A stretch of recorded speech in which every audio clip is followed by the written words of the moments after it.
E aí pessoal, sejam todos muito bem-vindos, eu sou o professor Pinguim e hoje estamos juntos para mais um daqueles vídeos de exercício resolvido, hoje sobre cálculo numérico.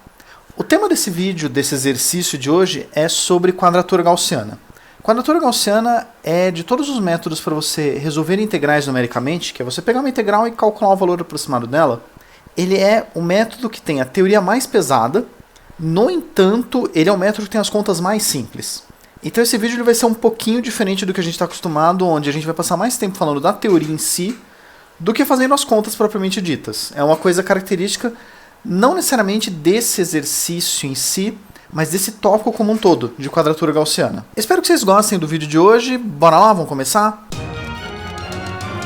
Muito bem, vamos começar esse exercício, começando como de costume com o enunciado desse diz: utilizando uma quadratura de Gauss com 5 pontos, estime o valor da integral de menos infinito a mais infinito de e elevado a menos x quadrado dx. Para resolver esse exercício, a gente precisa saber, primeiramente, o que é essa tal de quadratura gaussiana? Como que a gente resolve uma integral usando quadratura de Gauss? A ideia geral de toda quadratura é você pegar uma integral, ela tem que ser definida, estimar o resultado dessa integral como sendo uma média ponderada de pesos vezes valores da função em pontos pré-determinados. Ou seja, se você tem uma integral definida aqui dos pontos A até B de uma função, a gente vai aproximar essa função como sendo alguma constante vezes a função no primeiro ponto, mais outra constante vezes a função no segundo ponto, e assim por diante. O número de pontos ele tem a ver com o número de pontos que você usa na quadratura. Quanto mais pontos, mais preciso, mais próximo do resultado final você está. Quanto menos pontos, mais rápido. Os valores dos pontos e os valores dos pesos estão tabelados. Então é uma coisa que a gente não precisa se preocupar muito em como calcular eles, a menos que a gente queira criar uma quadratura nova que não exista antes. Mas para as quadraturas mais tradicionais, a gente tem tabelas que dão esses valores prontos. Então é basicamente pegar a integral e aproximar ela por uma média ponderada. Existe mais de um tipo de quadratura. Então, uma das coisas que a gente precisa fazer é escolher uma boa quadratura. Os diferentes tipos de quadratura eles servem para resolver diferentes tipos de integral. Existem 4 que são mais tradicionais, que são as mais usadas. As mais comuns são a quadratura de Gauss-Legendre, que é de longe a mais utilizada, a mais comum de todas.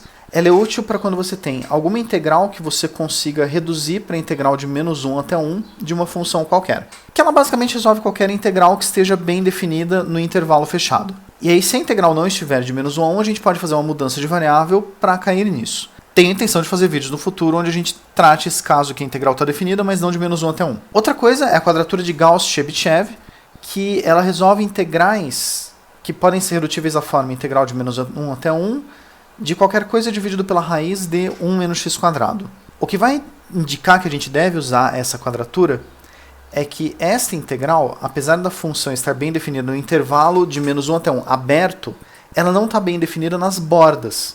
Então, para quando você tem integrais que estão definidas em todos os pontos, exceto nos extremos, a quadratura de Gauss-Chebyshev costuma funcionar bem. Outra coisa, a quadratura de Gauss-Laguerre, que ela resolve integrais que você consiga transformar em uma integral que vá de 0 até infinito, de alguma função vezes e elevado a menos x.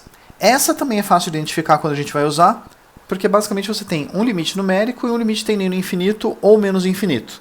E aí, fazendo mudanças de variável, a gente consegue cair nisso. E a última quadratura, de Gauss-Hermite, que ela serve para resolver integrais do tipo integral de mais infinito a menos infinito, de alguma função vezes e elevado a menos x quadrado. Essa também é fácil de identificar, que é quando você tem os limites de integração como sendo infinito menos infinito, de cara se bate o olho Gauss-Hermite. Outra coisa, a gente precisa saber a tabela de pontos e pesos para a quadratura escolhida.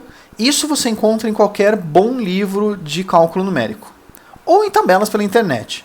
A que a gente vai usar, eu encontrei na internet, foi o link que eu deixei aqui. Eu vou lembrar de deixar na descrição também. Que é basicamente uma tabela que estava na primeira referência da Wikipedia. Eu confesso que eu tentei achar antes uma tabela só digitando no Google tabela de quadratura de Gauss e encontrei uma tabela que estava errada. Então, cuidado quando você for ver, confere bem as fontes, porque o primeiro link que eu encontrei deu uma tabela que estava errada. Ele dizia que era de Gauss-Hermite e na verdade era de Gauss-Legendre. Última observação, nessa disciplina a gente sempre faz os cálculos com alguma calculadora ou algum software, Porque tem muito número decimal e não é pra gente ficar perdendo tempo com conta com decimal. Esse tipo de coisa a gente faz com calculadora. Feita toda a nossa base teórica, vamos resolver o nosso problema. Primeira coisa, vamos decidir qual é o tipo de quadratura que a gente tem. A nossa integral que a gente quer resolver é a integral de mais infinito até menos infinito de e menos x². Tem um tipo de quadratura que é mais conveniente para esse caso. Essa também é fácil de identificar, que é quando você tem os limites de integração como sendo infinito menos infinito. De cara se bate o olho, Gauss-Hermite. De cara se bate o olho, Gauss-Hermite. E olha só, como a integral de mais infinito menos infinito, então o mais conveniente é usar uma quadratura de Gauss-Hermite. Como a quadratura pediu explicitamente para a gente usar 5 pontos, então a gente vai usar a quadratura de Gauss-Hermite, que tem como essa expressão a integral de mais infinito a menos infinito de f de x vezes e elevado a menos x², como sendo para 5 pontos, c1 vezes f de x1, mais c2 f de x2, mais c3 f de x3, mais c4 f de x4, mais c5 f de x5. Nesse caso, como a gente quer calcular a integral de menos infinito a mais infinito de e menos x², e a fórmula de Gauss-Hermite calcula de f de x vezes e elevado a menos x², para que a gente chegue nessa integral desejada, a nossa função tem que ser a função constante 1. E já que a função é a função constante 1, f de x1 vale 1, f de x2 vale 1, f de x3 vale 1. Então isso quer dizer que esta fórmula vai passar a ser c1 mais c2 mais c3 mais c4 mais c5. Agora tudo que a gente precisa é consultar uma tabela para saber os valores dos pesos. Colocando aqui a tabela que está lá no link da descrição, a tabela de nós e pesos para 5 pontos da fórmula de Gauss-Hermite. Uma coisa importante é saber como usar a tabela. Aqui ele põe indicado mais ou menos xk. Gauss-Hermite, Gauss-Laguerre e Gauss-Chebyshev são simétricas. Elas sempre pegam intervalos de menos 1 a 1 ou de mais infinito a menos infinito. Os pontos vão ser sempre pontos simétricos. Então, para não escrever duas vezes os pontos, as tabelas elas costumam ser compactadas colocando esse sinal de mais ou menos e indicando, você teria 0 e menos 0, ou mais 0.958 e menos 0.958 e assim por diante. Outra coisa, aqui a gente tem 15 casas depois da vírgula representadas, eu acho que é exagero, vamos usar 5 casas decimais. E outra coisa, aqui nessa tabela, é usar a notação científica. Então, 0.2 blá blá blá vezes 10 da primeira, na verdade 2.0 blá blá blá.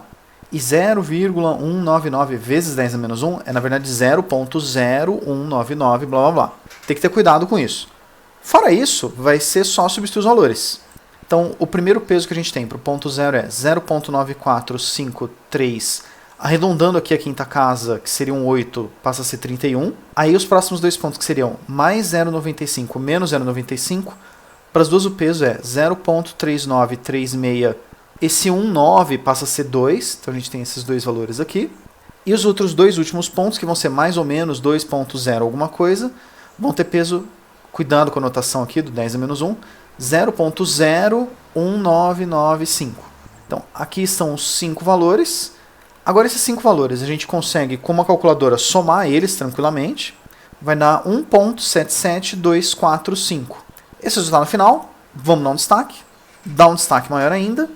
E para esse problema, vamos além. Essa integral, o valor exato dela é um valor bem conhecido. Ele já foi calculado num vídeo passado, que se vocês quiserem, passando o cardzinho aqui em cima de mim, vou botar o link lá embaixo na descrição também, que é uma integral famosa do curso de cálculo 3. O resultado dessa integral é raiz de π. E a gente obteve, fazendo o problema, 1.77245. Com a calculadora a gente consegue ver quanto foi o erro que a gente cometeu nessa nossa aproximação. Fazendo a diferença entre os dois, a gente vai ter que o erro é 0.00000385. Está na casa de 10 a menos 6. É um erro ridiculamente pequeno, é muito preciso. Esse erro poderia ser menor ainda se a gente tivesse usado mais casas decimais da tabela, ou se a gente tivesse usado uma quadratura com mais pontos. Os métodos de quadratura de Gauss eles sempre podem ser melhorados usando tabelas mais precisas ou mais pontos na nossa quadratura. Espero que vocês tenham gostado desse vídeo de hoje. É um vídeo que faz de um jeito diferente um exercício que a gente tinha resolvido antes. Antes a gente resolveu com um valor exato para obter raiz de π. Dessa vez a gente fez um valor aproximado por métodos numéricos, mas ainda assim com uma precisão absurdamente impressionante pelo tanto de cálculos, porque o nosso cálculo foi simplesmente somar 5 valores diferentes e chegar num resultado bom. Antes da gente encerrar, só lembrar vocês que vocês quiserem deixar um recado, tem espaço nos comentários, pode fazer elogio, pode tirar dúvida, pode fazer algum comentário, fazer pedidos de exercício, propor desafios, fica à vontade. Se vocês preferirem um contato mais direto, tô deixando aqui também meus contatos diretos.